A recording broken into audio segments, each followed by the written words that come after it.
Ahoy there, and a very warm welcome back to the channel. It's great to have you all aboard again.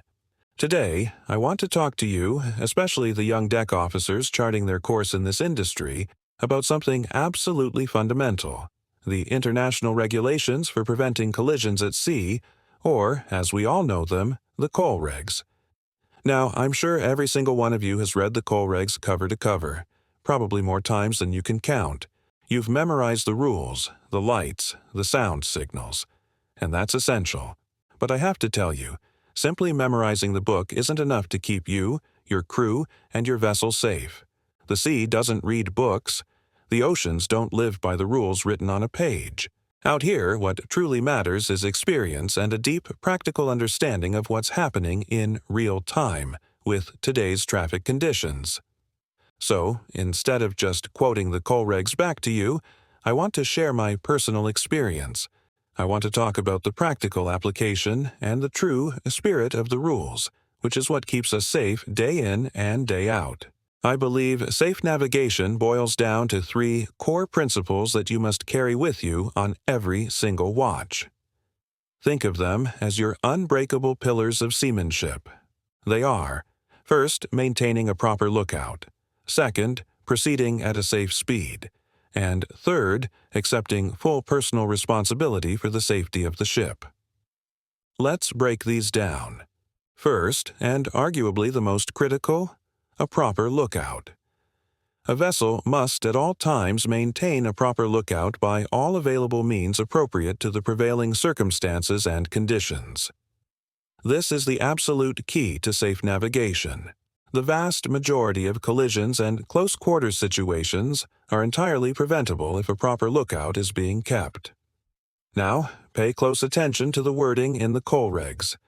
The rules emphasize maintaining a lookout by sight and hearing, and only after that does it say, as well as by all available means. Those other means are your radar, your ARPA, and your AIS. What does this tell us? When you have good visibility, your eyes and your ears come first. The electronic aids are there to support what you see and hear, not to replace it. Remember, all these machines has no brain. You must use your own to estimate risk of collision with other ships. Conversely, in restricted visibility, the roles flip, and you rely more heavily on your electronic equipment.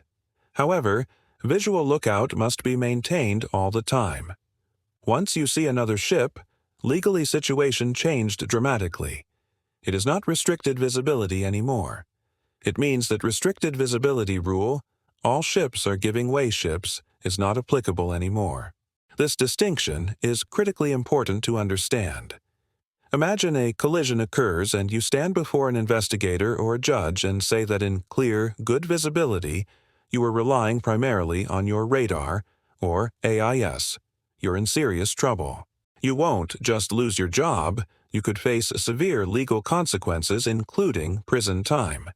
There are no excuses for failing to maintain a proper visual and audible lookout. Remember that. Now, let's talk about use of radar and ARPA for lookout and collision avoidance. As the officer of the watch, you must be an expert in using this equipment.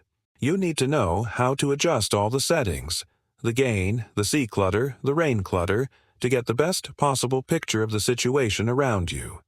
You must be able to demonstrate this proficiency to any port state inspector, vetting inspector, or investigator who steps onto your bridge. If you can't properly set up and interpret the information from your radar and IRPA, a court of law could interpret that inability as a direct violation of the COLREGs, and the legal consequences for that can be extremely harsh.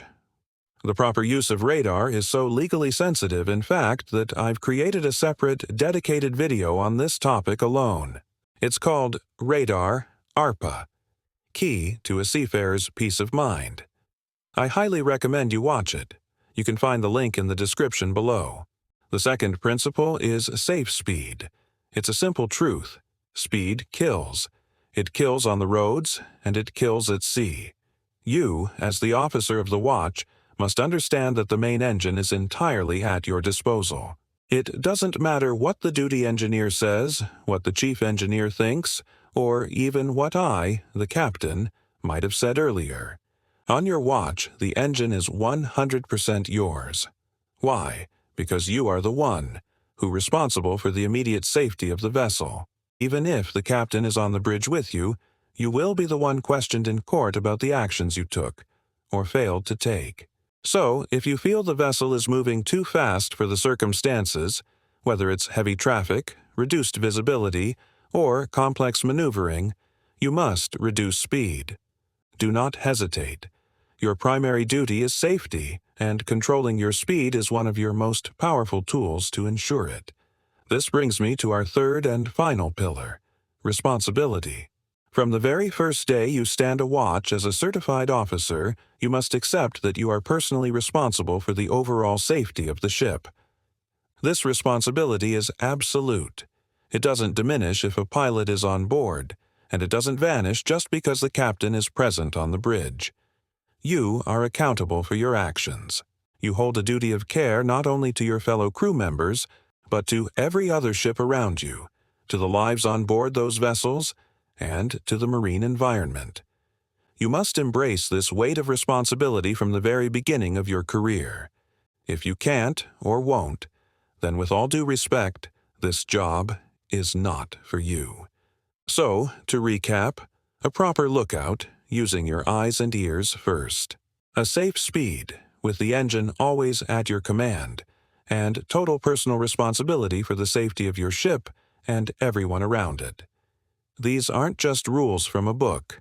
They are the fundamental principles of good seamanship that will guide you to a long, successful, and safe career at sea. Thank you for joining me today. I hope this practical perspective has been valuable for you. Stay safe out there. Keep a sharp lookout and always trust your professional judgment. If you found this helpful, please give the video a thumbs up, subscribe to the channel for more content like this, and hit that notification bell so you don't miss our next voyage together. Until next time, fair winds and following seas.